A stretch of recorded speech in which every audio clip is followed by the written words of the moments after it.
আসসালামু আলাইকুম। আমি মোহাম্মদ তোফাজ্জল হোসেন, সহকারী শিক্ষক, বীরগঞ্জ পাইলট সরকারি উচ্চ বিদ্যালয়।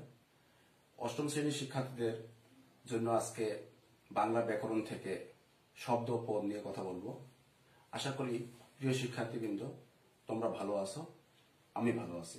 আসা যায় আজকের পাঠ শব্দ ও পদ। প্রথমেই শব্দ ও পদ এর সংজ্ঞা, এর প্রয়োজনীয়তা, এর গঠন নিয়ে কথা বলবো। আসা যাক শব্দ ও পদ। শব্দ ও পদ। প্রথমেই শব্দ।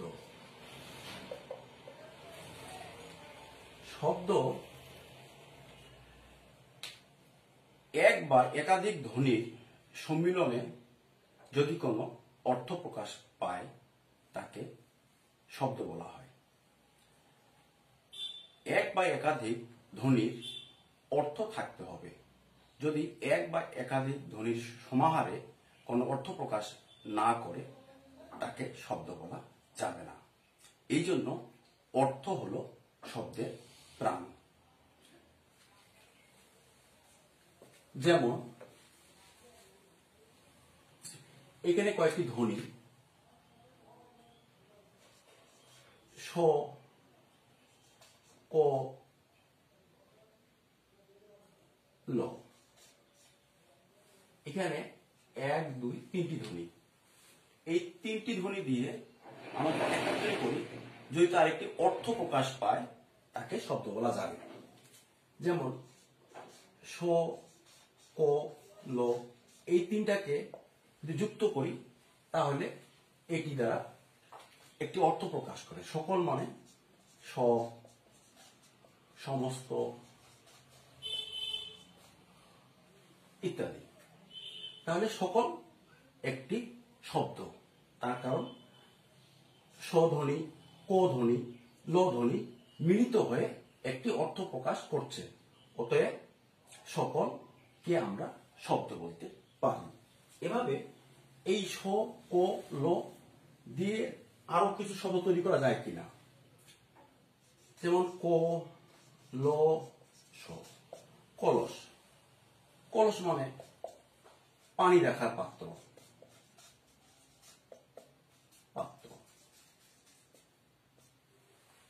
তাহলে এই স, ক এবং ল এই তিনটা দিয়ে কলস তৈরি করা যাবে এবং এর একটি অর্থ হবে, যা হলো পানির পাত্র বা পানি রাখার আধার। তাহলে এই ধ্বনিগুলো মিলিত হয়ে একটি অর্থ প্রকাশ করছে। অতএব কলসকে আমরা একটি শব্দ বলতে পারি। আবার ল, স, ক যদি এভাবে সাজাই, এভাবে বিন্যাস করি, তাহলে ল, স এই ধরনের শব্দটি হবে না, এর দ্বারা কোনো অর্থ প্রকাশ করে না। অতএব এইটা হলো অর্থহীন ধ্বনির সম্মিলন, সমাহার। তাহলে এটা অর্থ নাই, তাহলে অর্থহীন ধ্বনি মিলিত হয়েছে। অতএব এটিকে আমরা শব্দ বলতে পারি না। তাহলে শব্দ হতে হবে অবশ্যই অর্থযুক্ত, অর্থ জ্ঞাপক। তাহলে এই জন্যই বলা হয়ে থাকে যে অর্থ হলো শব্দের প্রাণ। আর যদি অর্থ না হয় সেটি হবে প্রাণহীন ধ্বনির সমাহার।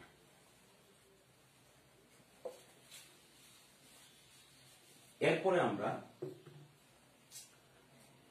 শব্দের কাজ কি, শব্দ কেন তৈরি করা হয়। শব্দ তৈরি করা হয় বাক্য তৈরির জন্য। মানুষ মনের ভাব প্রকাশের জন্য যে অর্থবোধক শব্দ ব্যবহার করে বাক্য গঠনের জন্য। মানুষ মনের ভাব প্রকাশ করে বাক্য দিয়ে।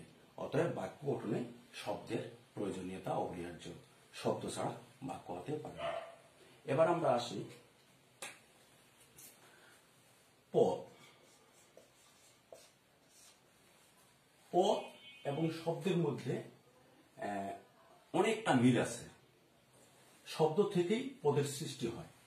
সামান্য একটু পার্থক্যটা এরকম, পদের সংজ্ঞা বলা হচ্ছে, এর সংজ্ঞাটা হলো এরকম যে বিভক্তিযুক্ত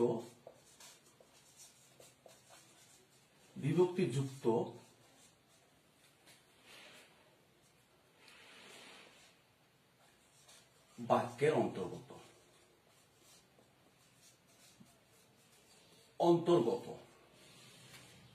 যদি শব্দের সাথে বিভক্তি যুক্ত হয়,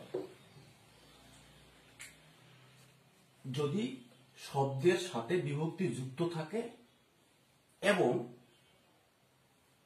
বাক্যের ভিতরে যে শব্দগুলো থাকে এইগুলোকে আমরা পদ বলি। তাহলে বাক্যের ভিতরে যখন অবস্থান করবে তখন তাকে পদ বলা হবে, বাক্য থেকে যখন বিচ্ছিন্ন করা হবে তখন তাকে শব্দ বলা হবে। আর যদি কোনো শব্দের সাথে বিভক্তি যুক্ত থাকে তাহলে তাকে আমরা পদ বলবো। এখন বিভক্তি তোমরা সপ্তম শ্রেণীতে পড়ে থাকবে, কারক বিভক্তি। বিভক্তি কাকে বলে?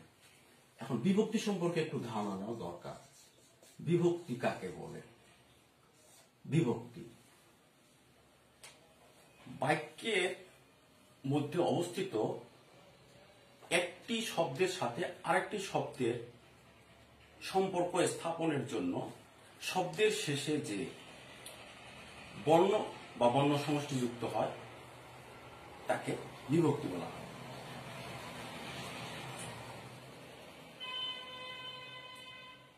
যেমন একটা উদাহরণ দেওয়া যেতে পারে, ছাদে বসে মা শিশুকে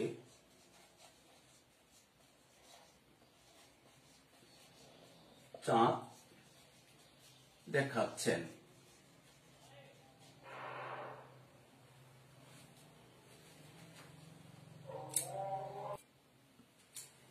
এখানে মূল শব্দ হলো ছাদ, এর সঙ্গে এ যুক্ত আছে।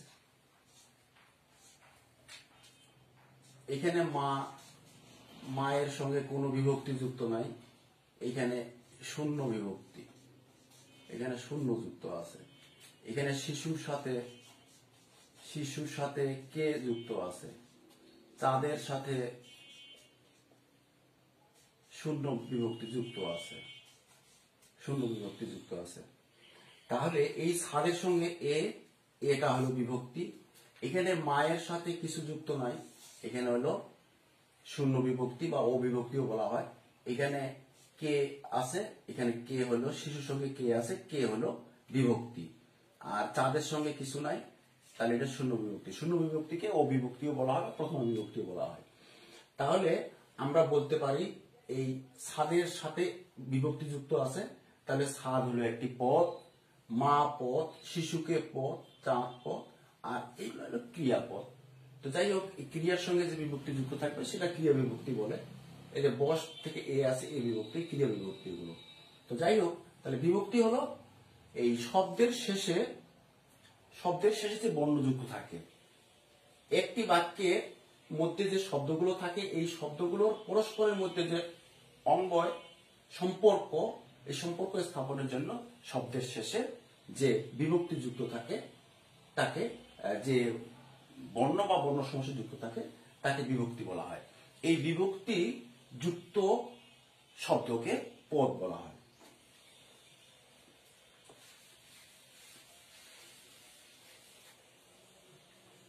আরেকটি উদাহরণ দেওয়া যাবে, রহিম স্কুলে যায়। রহিম স্কুলে যায়, এখানে রহিমের সাথে বিভক্তি যুক্ত নাই আপাতদৃষ্টে মনে হচ্ছে। যদি যুক্ত না থাকে তাহলে এখানে শূন্য বিভক্তি ধরে নিতে হবে। এখানে শূন্য বিভক্তি ধরে নিতে হবে বা অবিভক্তি আছে ধরে নিতে হবে। স্কুলে এ বিভক্তি যুক্ত আছে, এটা হলো ক্রিয়া বিভক্তি। তো যাই হোক, তাহলে রহিম পদ, স্কুলে বিভক্তিযুক্ত আছে, এটা পদ, যায় ক্রিয়াপদ। এখন যদি এরকম হয় যে কোনো শব্দের সাথে বিভক্তিযুক্ত নাই কিন্তু বাক্যের মধ্যে অন্তর্গত,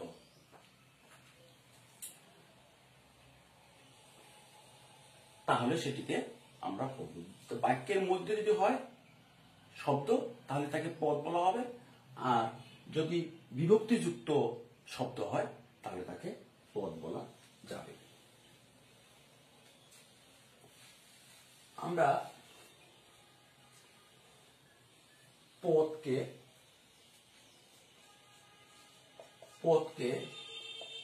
5 ভাগে ভাগ করা যায়।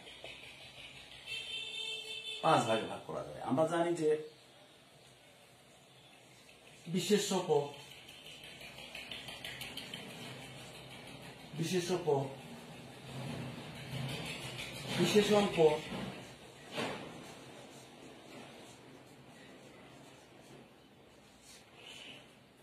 সর্বনাম পদ,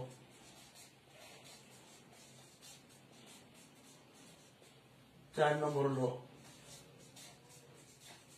অব্যয়,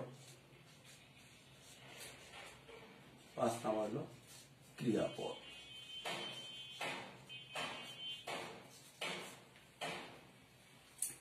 একটি বাক্যের মধ্যে এই 5 ধরনের পদ থাকতে পারে। তো এই বিশেষ্য পদ কাকে বলে? কোনো কিছু যে শব্দ দ্বারা, যে পদ দ্বারা কোনো কিছু নাম বোঝায়, যেমন যে কোনো কিছুর নাম হতে পারে, যেমন মানুষের নাম করিম, মনে করো ফুলের নাম গোলাপ,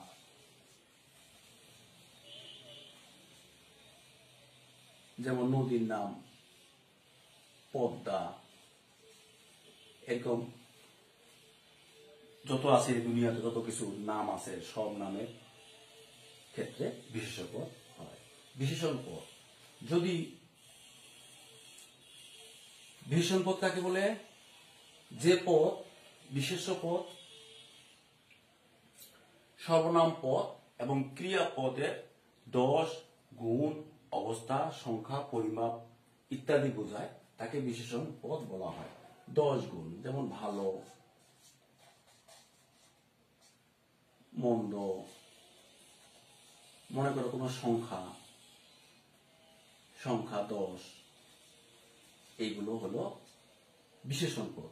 এই পদ দ্বারা বিশেষ্য পদ, সর্বনাম পদ এবং ক্রিয়াপদের 10 গুণ, অবস্থা, সংখ্যা, পরিমাণ এগুলো যদি বোঝায় তাহলে তাকে বিশেষণ পদ বলা হয়। সর্বনাম পদ সহজ সংজ্ঞা হলো বিশেষ্য পদের পরিবর্তে যদি বসে, বিশেষ্য পদের পরিবর্তে যা বসে, যেমন রহিম সে, রহিমের পরিবর্তে সে, তার, ইহা ইত্যাদি, এগুলো দ্বারা বিশেষ্য পদ বারবার ব্যবহার না করে তার পরিবর্তে বিশেষ্য পদের পরিবর্তে যা বসে তাকে সর্বনাম পদ বলা হয়। অব্যয় পদ, যার কোনো ব্যয় নাই তাকে অব্যয় পদ বলা হয়। অব্যয় পদ, যেমন অব্যয় পদের বিভিন্ন ব্যবহার আছে, যেমন পদগুলো পাশাপাশি শব্দগুলো সংযোগ করার ক্ষেত্রে ও, এবং, আর, অথবা, এগুলো হলো অব্যয় পদ। ক্রিয়াপদ, যার দ্বারা, যে পদ দ্বারা কাজ করানো বোঝানো হয়, কাজ করা বোঝানো হয়, করা কোনো কিছু কাজ সম্পাদন করা বোঝানো হয়, তাকে ক্রিয়াপদ বলা হয়। যেমন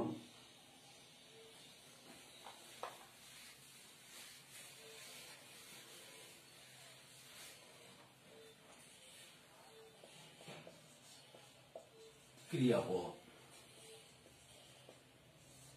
কোনো কিছু করা বোঝাকে ক্রিয়াপদ বলা হয়। ক্রিয়াপদের উদাহরণ হলো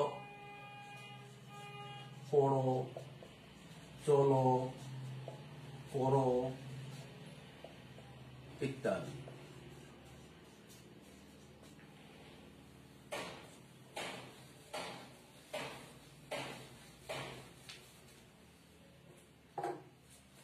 তো তো প্রিয় শিক্ষার্থীবৃন্দ, তোমরা স্বাস্থ্যবিধি মেনে চলবে, বাড়ি থেকে বের না হওয়ার চেষ্টা করবে, আর বাড়ি থেকে বেরোলে মাস্ক পরিধান করবে। আশা করি ভালো থাকবে। সুদিন একদিন আসবে, আবার দেখা হবে। আল্লাহ হাফেজ।